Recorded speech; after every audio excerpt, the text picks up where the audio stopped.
سلام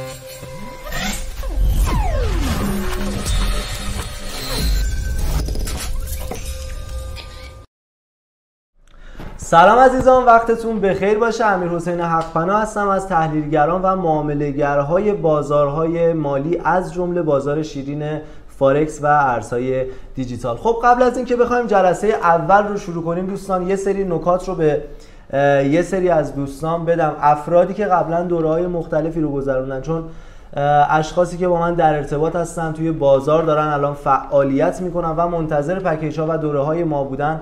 خیلی از دوره‌های اساتید مختلف رو گذروندن و حالا یه جورایی میشه گفت نتیجه بخش نبوده براشون، یا رضایت نداشتن یا هر موردی. میخوام بهتون بگم دوستان، هر موردی که هست، هر دوره‌ای رو که دیدید، هر چیزی که تا به الان یاد گرفتید رو بذارید کنار و از الان مثل یک معامله‌گر تازه، مثل یک معامله‌گر نوپا، مثل یک فردی که دوباره آجرها رو همه رو خراب کرده از نو میخواد دونه دونه بچینه شروع کنید و پا به پا با همدیگه بریم جلو. امیدوارم که بتونید به موفقیت و کسب سود مستمر برسید. همونطور که توی ویدیو قبل هم بهتون گفتم دوستان، می نویسم و امضا می کنم طی این 6 ماهی که شما قراره در کنار ما باشید و تیم پشتیبانی ما که لحظه به لحظه ایرادات و اشکالات شما رو توی تحلیل تکنیکال رفع میکنن، بهتون قول میدم که بخواید توی بازار حداقل بعد از 6 ماه به اون سوددهی مستمر برسید. خب دوستان، بریم با هم جلسه اول رو شروع کنیم و ببینیم چه سرفصل‌هایی برای جلسه اول داریم و چه نکاتی رو می‌خوایم توی جلسه اول بگیم. منتها قبل از اینکه دوستان شروع کنیم، حتما قلم و کاغذ کنارتون باشه. بعد از اتمام جلسه اول دوباره ویدیو رو نگاه کنید و نکته‌هایی رو که لازمه بردارید و یادداشت کنید حتما مثل یک معامله‌گر منظم یادداشت کنید و مطالب مهم رو به خاطرتون بسپارید. و یه چیز دیگه هم بهتون بگم که خیلی دوست دارم از الان به بعد رو خودمونی با هم بریم جلو و خیلی عامیانه با هم صحبت کنیم و خیلی راحت به قولی مطالب رو درک کنیم. خب بریم روی صفحه مانیتور با هم همراه باشیم. همونطور که میبینید جلسه اول ما، خب همونطور که مقدمه‌ای که نیاز شما بدونید اینه که فارکس چه چیزی هست و اصلا چجوری ما داخل این بازار میایم فعالیت میکنیم و چه فرقی این بازار داره با بازارهای دیگه و میایم توضیح میدیم که درباره بازارهایی که وجود داره توی حالا بازارهای مالی، چه جهانی چه داخلی، و چه تفاوت‌هایی بازار فارکس داره با دیگر بازارها. و مورد بعد این که چه چیزهایی در فارکس خرید و فروش میشه، ما چه کالاها چه جفت ارزهایی رو میتونیم خرید و فروش کنیم، چه سمبل هایی داریم، چه سشن های معاملاتی داریم و چه داخل چه تایم هایی ما میتونیم معامله کنیم و ارزهای اصلی و اکثر مواردی که میتونیم تو بازار معامله کنیم. میایم قشنگ تفکیک میکنیم چه ارزهای اصلی هن، چه ارزهای نمیدونم ماژور و مینور، اینا همه رو قشنگ توضیح میدیم براتون و معنی ارزش کالا و قیمت، عوامل مؤثر بر قیمت، چه چیزهایی میتونن تاثیرگذار باشن برای اینکه حالا مثلا چه قیمت نفت، چه قیمت طلا، چه قیمت بیت کوین و چه چیزهای دیگه‌ای که قرار قیمتش جابجا بشه، چه عواملی بر روی این قیمت‌ها مؤثرن و اینکه رقبای ما توی بازار چه کسانی هستن و بجز ما چه کسایی تو بازار دارن فعالیت میکنن بشناسیم و بدونیم که چه رقبایی ما توی این بازار داریم و یه سری مزایا و معایبی هم این بازار داره که جفتشون رو باید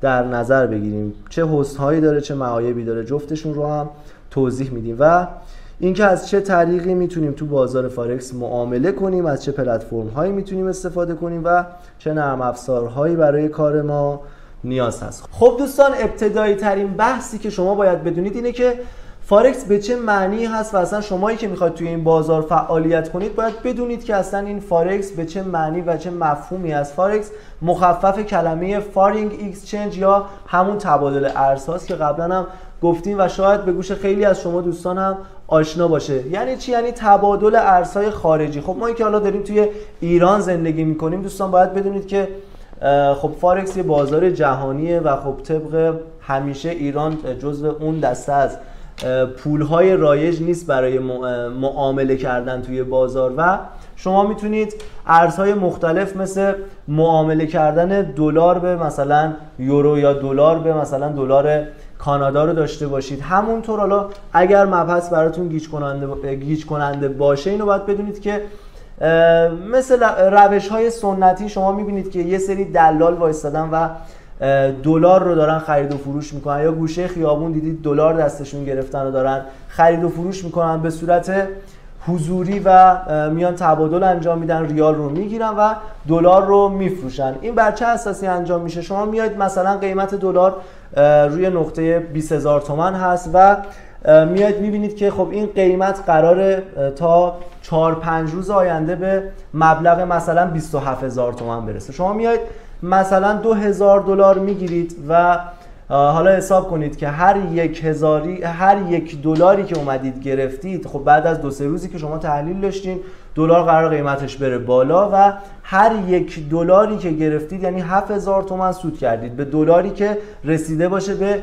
27000 تومان. حالا اینو شما بیاید در نظر بگیرید توی تبادل ارزهای خارجی. ما میایم دلار آمریکا رو مثلا بر مبنای دلار مثلا کانادا یا دلار استرالیا میایم معامله میکنیم و از این روش کسب سود میکنیم. حالا بجز این که شما میتونید این جفت ارزها رو هم حالا میایم دونه دونه با هم کار میکنیم، بهتون معرفی میکنم چه چیزها چه جفت ارزهایی توی این بازار هستن. اصلا به این فکر نکنید که چقدر سخت شد، نمیدونم چجوری ما که حالا توی کشور ایرانیم چجوری بدونیم که این قیمت ها قراره توی چه کشوری تغییر کنه، ما کجا بدونیم که دلار کانادا قرار تقویت شه یا قرار افت کنه. اینا همه رو قرار با هم صحبت کنیم. هیچ جای سوالی توی ذهنتون نباشه دوستان، با هم همه رو کار میکنیم.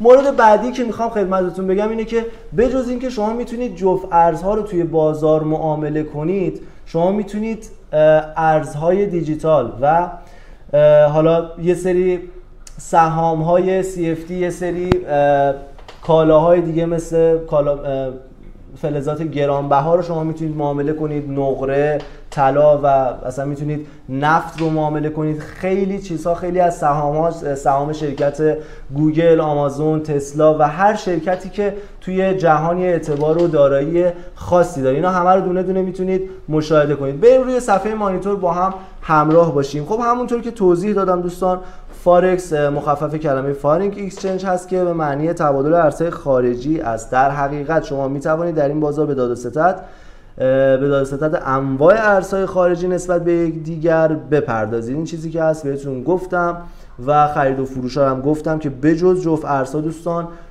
شما میتونید کالا، خدمات شرکت دولت‌ها، هزینه‌های سفر و خرید مسافران یا سرمایه‌گذاری اشخاص و بنگاه در کشورها رو مورد استفاده قرار بدید. خب دوستان، مورد بعدی که میخوام راجبش باهاتون صحبت کنم مقایسه بازار فارکس با بازارهای دیگه است. حالا بازاری که خیلی بیشتر رقابت بینش هست با بازار فارکس، بازار ارزهای دیجیتال و یا همون کریپتوکارنسی هست که توی این 3-4 سال اخیر خیلی سر صدای زیادی کرد تو کشورمون و خیلی افراد زیادی رفتن به سمت بازار ارزهای دیجیتال و راغب شدن برای کار کردنش. همونطور که میدونید و الان هم بهتون گفتم، این بازاریه که شاید 4-5 ساله خیلی مد شده و افراد دارن ترید میکنن توی صرافی‌های مختلف ارزهای دیجیتال رو و یه بازار جوون و نوپاس که خیلی حرکت‌های شارپی داره. چرا؟ چون تاثیرگذار بر روی حرف‌های افراد مهم تاثیرگذار بر قیمت ارزهای دیجیتال هستن. حالا این افراد میتونن مثل ایلان ماسک، توییت ایلان ماسک و بایدن و ترامپ و دیگر اشخاصی که دوستان تو سطح جامعه فرد مهم و سرمایه‌گذار بزرگی هستن میتونن روی قیمت این ارزها تاثیرگذار باشن، در صورتی که بازار فارکس یه بازار خیلی کهنه و مثل فرد مسنیه که رفتارها و حرکت‌های سودی و نزولیش خیلی باب میل من و خیلی افرادی که دارن کار میکنن از. چرا؟ چون یه ثبات خاصی داره. بیش از شاید بگم 20 سال 25 ساله که این بازار داره بین مردم میچرخه و مردم دوست دارن و فعالیت میکنن. چرا؟ چون بازاری هست دوستان با ثبات نسبت به ارزهای دیجیتال. مورد بعدی که دوستان میخوام بهتون بگم تفاوت بازار فارکس با بازار بورس داخلی خودمون هست. ببینید توی این بازار ما دیگه چیزی به اسم صف خرید و صف فروش نداریم. زمانی که شما میاد یه پوزیشنی باز میکنید، میاد یه جفت ارزی رو خرید میکنید، میاد یه کالایی رو خرید میکنید دوستان، در همون لحظه کسری از ثانیه میاد این پوزیشن شما باز میشه. خب بیاید دقت کنید به این موضوع که این چقدر تاثیرگذار هست برای کار کردن و دقت یک تریدر توی بازار. و مورد بعدی که هست دوستان، یه سری افراد حالا کار کردید توی بازار بورس تهران و میدونید که این بازار بین ساعت 9 تا 12 ظهر بازه و داره فعالیت میکنه و شما باید طبق همون ساعت پای بازار باشید و تریدتون رو انجام بدید. اما خوبی که بازار فارکس داره اینه که شما به صورت 24 ساعت میتونید توی این بازار فعالیت داشته باشید و هر تایمی از شبانه روز که دوست داشته باشید توی این بازار میتونید ترید کنید، معامله کنید و هر جایی توی سود دوست داشتید بلافاصله معاملتون رو ببندید. چرا؟ به خاطر اینکه بازار فارکس یه بازاریه که بیش از 7-8 تریلیون دلار در روز حجم معاملات داره و تراکنش مالی بینش انجام میشه. پس شما اگر یه معامله‌ای باز کنی و بخوای توی قیمتی برای فروش بذاری، همون ثانیه فردی هست پای چارت که میخواد توی همون قیمت اون پوزیشن یا معامله‌ای که شما قرار بفروشی رو بخره. خب این از این بحث. بریم روی صفحه مانیتور با هم ببینیم که این بازار چقدر فرق میکنه و به صورت تصویری هم مقایسه این بازارها رو با هم ببینیم. همونطور که میبینید دوستان، بازار فارکس این مارکتی هست که بازار فارکس داره و این مارکتی هست که دیگر بازارها دارن. بازاری مثل بازار سهام نیویورک، توکیو و لندن رو میبینید که هر کدوم بین 22 بیلیون و کمتر میشن به مراتب هر چقدر که میان به این سن. و بازار بورس تهران هم به دوستان گفته بودم بذارید که احتمالاً گذاشتن انقدر ریز هست به شما فکر کنم اینجا توی صفحه دیده نمیشه. خب این شد از مقایسه بازار فارکس با دیگر بازارها دوستان بهتون گفتم. و مورد بعدی که میخوایم راجع بهش صحبت کنیم چه چیزهایی در بازار فارکس خرید و فروش میشن. خب ببینید دوستان، همونطور که گفتم شما داخل بازار میتونید جفت ارزهای متنوع رو خرید و فروش کنید که تمامی این جفت ارزها، جفت ارزهای اصلی، جفت ارزهای فرعی، اینا رو همه رو میایم براتون دسته‌بندی میکنیم و بهتون توضیح میدیم. به جز جفت ارزها شما میتونید کالا، فلزات رو خرید کنید، میتونید طلا خرید کنید، میتونید ارزهای دیجیتال خرید کنید، میتونید نفت خرید کنید و توی صفحه مانیتور بیایم بقیه چیزا رو هم روی صفحه مانیتور با هم ببینیم. شاخص ها هم که این پایین هست دوستان، میتونید شاخص سهام حالا گوگل، اپل و شاخص سهام های آمریکایی رو شما میتونید توی این بازار خرید و فروش کنید. خب دوستان، مورد بعدی که میخوایم راجع بهش صحبت کنیم جفت ارزها هستن. همونطور که میدونید کار اصلی ما تو بازار فارکس خرید و فروش جفت ارزهاست. پس اینکه بخوایم باهاشون آشنایی کامل رو داشته باشیم یه چیز مطرحیه برامون. خب ما دو نوع جفت ارز داریم. یه سری جفت ارزها جفت ارزهای اصلی هستن که حجم خیلی زیادی رو تو بازار تشکیل میدن که بهشون میگن جفت ارزهای اصلی یا ماژور. یه سری جفت ارزها هستن که دلار دخیل نیست داخلشون و هیچ کدوم از این سمت ها، چه سمت فروش چه سمت خرید، این ارز دلار وجود نداره که بهش میگن ارز مینور که اینا رو حالا میایم روی صفحه مانیتور با هم قشنگ میبینیم نمونه هاشو و با هم دیگه کار میکنیم. خب با من بیاید روی صفحه مانیتور همراه باشیم دوستان.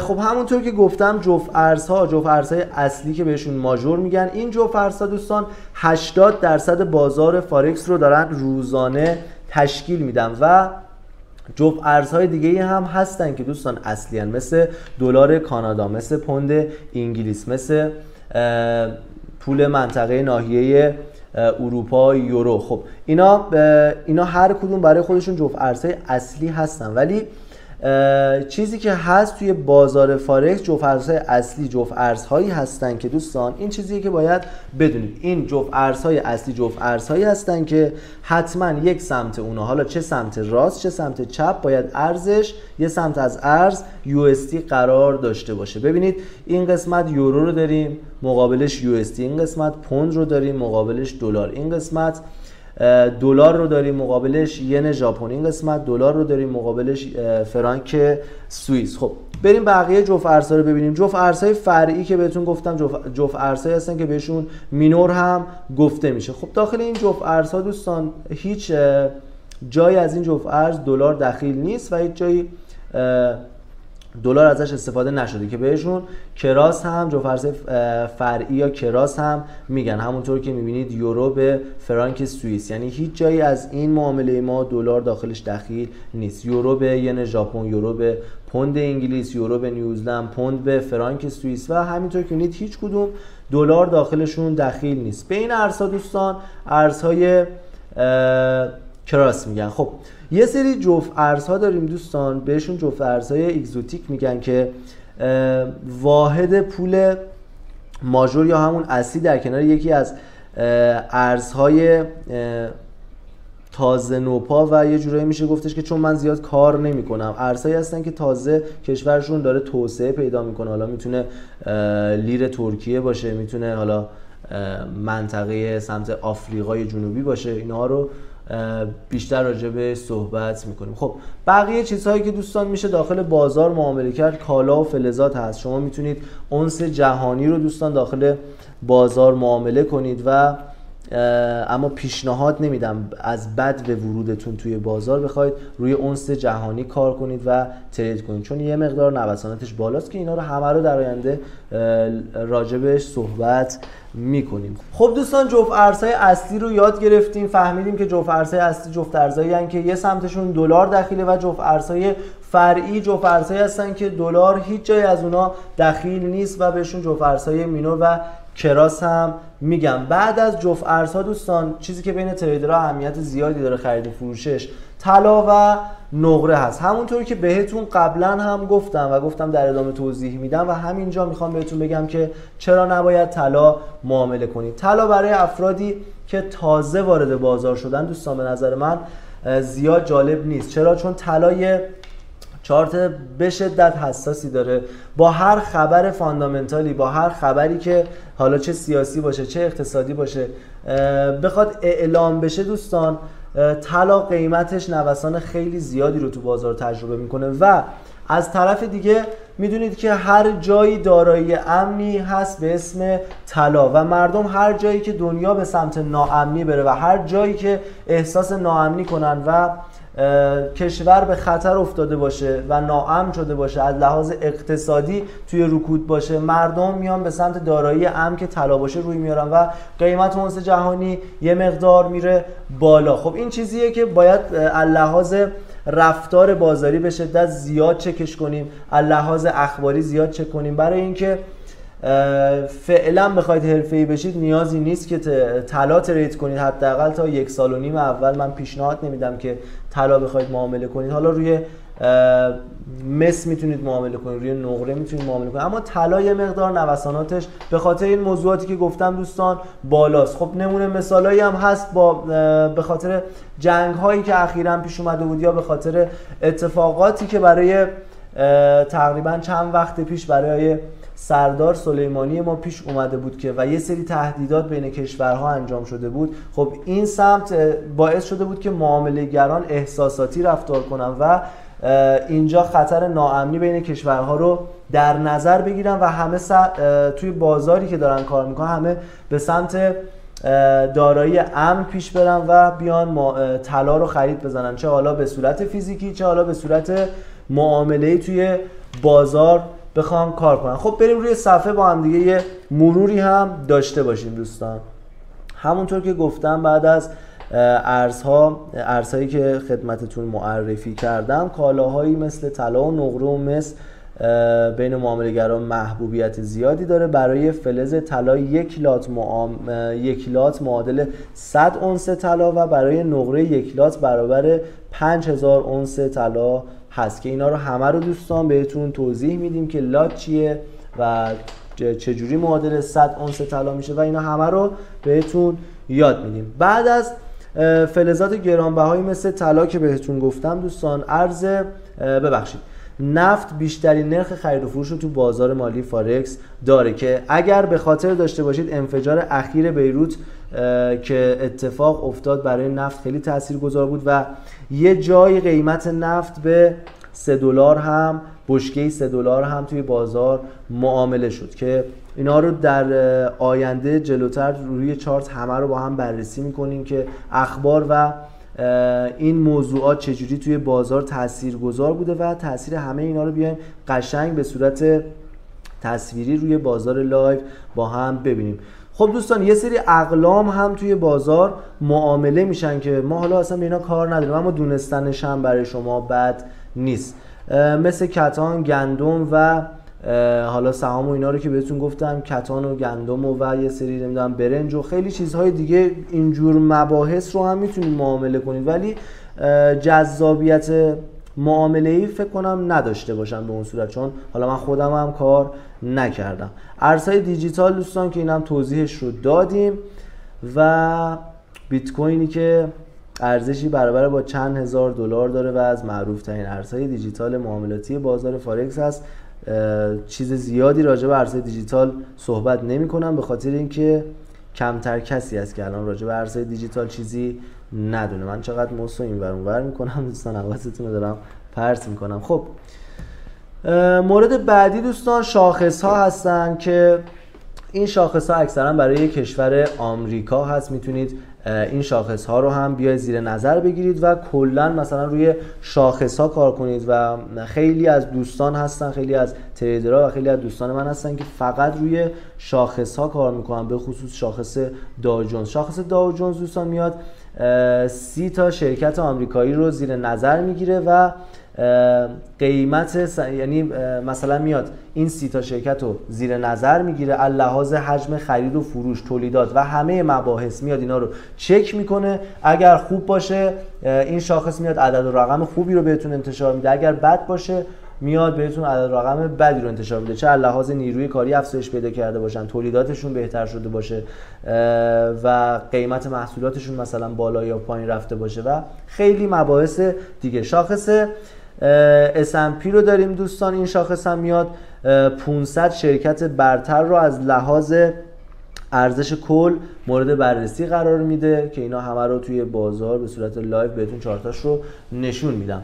و شاخص نزدک شرکت های استارتاپی رو که شرکت ها که مربوط به تکنولوژی رو میاد بدون در نظر گرفتن اینکه شرکت در حال حاضر به سوددهی رسیده یا نه ارزیابی میکنه و یه شاخصی رو بهتون توی بازار اعلام میکنه، حالا چه مثبت چه منفی، که میتونید روی چارت نزدک هم کار کنید. چارت خوبیه، من خودم معاملات روی چارت نزدک و S&P باز کردم و سودای خیلی خوبی گرفتم. خب اینجا هم به صورت تصویری براتون آماده کردیم دوستان ارزهای اصلی که بهتون گفتم ماژور هستن و ارزهای غیر اصلی که مینور و کراس هم بهشون گفته میشه. خب ارزهای اصلی مثل یورو USD JPY GBP USD CHF، من اگر اینا رو دارم به این اسم بهتون میگم دوستان فقط بابت اینه که گوشتون به این جور اسم ها عادت کنه، وگرنه میتونم اینو بگم دلار آمریکا به دلار کانادا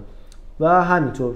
یورو اینجا هم که میبینید هیچ جایی از جفت ارزهای غیر اصلی دلار داخلش وجود نداره. حالا این که مفهوم این اعداد حروف 3 حرفی چه چیزی هستن رو میایم با هم بررسی میکنیم. خب اینجا هم دوستان جفت ارزهای بیگانه رو داریم، مثل ببینید دلار آمریکا در مقابل پول رایج برزیل، در مقابل پول رایج عربستان، در مقابل USD در مقابل SGD یا پول رایج یعنی دلار سنگاپور، و مکزیک رو داریم، دانمارک رو داریم، آفریقای جنوبی، لهستان، روسیه، نروژ، سوئد و خیلی کشورهای دیگه مثل ترکیه رو هم داریم دوستان.